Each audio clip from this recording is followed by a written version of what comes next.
There was a time of great fitna, a time of great trial and tribulation during the lifetime of Imam Ahmad, when some of the core beliefs of Islam were being challenged, and unfortunately there were certain rulers as well of the Muslim lands who had also succumbed to these incorrect beliefs about some of the issues in regards to Islam and the Quran.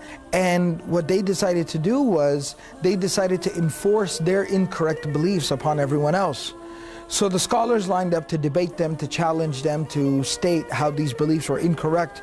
And they began to eventually imprison and even torture and kill some of these scholars who would oppose them.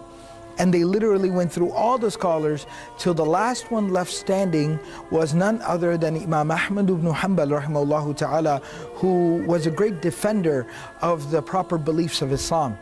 So the king, the ruler, had called Imam Ahmad a couple of times, tried to convince him.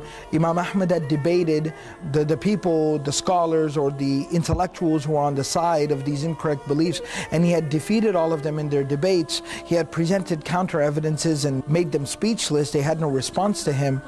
So finally the ruler one day got fed up with this, he got tired with this, and he said, I am the king, I'm the ruler. I'm not going to take some nonsense from some imam or some sheikh. I'm not going to have him tell me what's right and what's wrong. I'm the ruler, I'm the king, I'm right. So he sends his soldiers over to Imam Ahmad's house.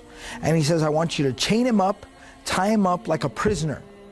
You know, like maximum security style. I want you to chain him up like a criminal. And I want you to walk him through, don't bring him from a side route, walk him through the center of the town, through the town square, through the marketplace, so everyone can see him humiliated.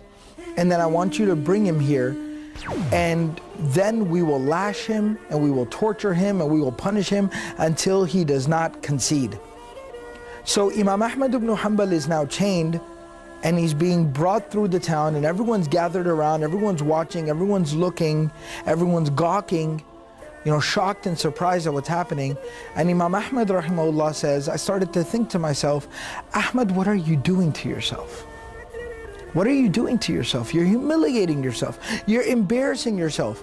Allah and His Messenger sallallahu alaihi wasallam have given you an out. You can say whatever this oppressive tyrant, ruler, whatever he wants to hear, you can tell him whatever he wants to hear. As long as you believe the truth in your heart, you're good, you're fine, you're okay. But why are you doing this to yourself? Why are you humiliating yourself? Do you really want to leave this as your legacy? Humiliation, torture?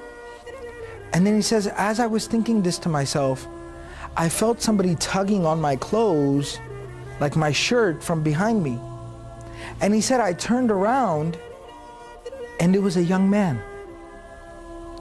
And this young man seemed familiar. And he said, he goes, oh Imam, ya Imam Ahmad. He goes, do you know who I am? He said, I'm Abul Haytham. And Imam Ahmad tells us that Abul Haytham was the most notorious criminal of that time in that era. Right? He was like Billy the Kid. Right? So he was like this notorious criminal who was the most wanted man. He was at the top of the most wanted list. And he pulled him, he tugged him, and so when Imam Ahmad turned around, he goes, I'm Abul Haytham. He said, listen, I steal for a living. I rob people is what I do. And I have been lashed. He said, it is written in the court documents. It is written in the court records and the court documents. You go and you look. I have been lashed 18,000 times. What he meant was, I have received 18,000 lashes because of my crimes. But I haven't stopped doing what I do.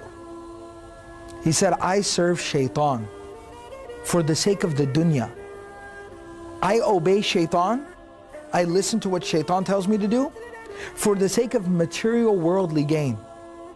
But I haven't quit just because of a few lashes, 18,000. He says, you obey Allah for the sake of the deen and the hereafter and the akhirah. Don't you dare ease up on your stance because of a few lashes. Don't you worry about a few lashes.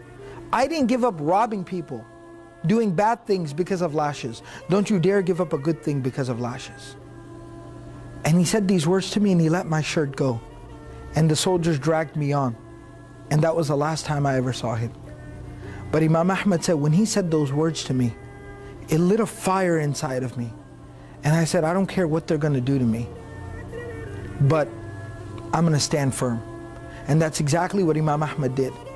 And eventually, Imam Ahmad became the reason of the preservation of the proper Islamic beliefs and the defeat of this very corrupt movement. And that's why Imam Ahmad, for the rest of his life, wherever he would sit, whenever he would pray, before he would go to sleep, he would make dua to Allah for Abu al-Haytham. Rahimallahu Abu al-Haytham. May Allah have mercy on Abu al-Haytham. May Allah forgive the sins of Abu al-Haytham. The moral of the story is, never underestimate anyone. Everyone's got something to offer. Everyone's got a potential. Everyone's got untapped, limitless potential. It's just a matter of realizing that ourselves and then trying to bring something productive to the table. So don't underestimate yourself first and foremost. Secondly, never underestimate anyone, because you don't know what they're capable of. You don't know what good deed they've done.